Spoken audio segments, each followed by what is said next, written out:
তো গাইস আজ কি এমন হলো যে আমাদেরকে পুরো ডিজির ইঞ্জিনটাই খুলে বের করতে হলো। তো কি হয়েছিল ব্যাপারটা চলো তোমাদেরকে সব খুলে বলি।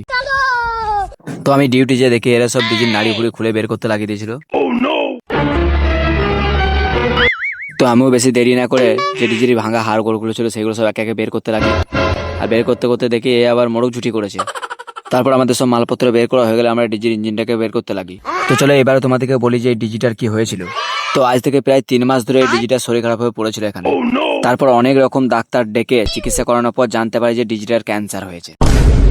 তারপর আমরা সেই ডিজিটাকে গাড়ির উপরে ভালো করে বেশ চাপিয়ে দিয়ে একটু ভালো করে দেখে নিচ্ছিলাম যে সব ঠিকঠাক আছে নাকি।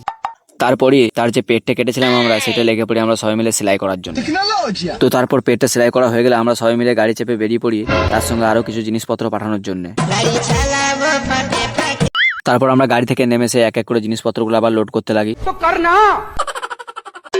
তারপর আমাদের গাড়ি লোড করা হয়ে গেলে সব একে একে মিলিয়ে দেখে নিচ্ছিলাম যে আর কিছু দিতে হবে নাকি।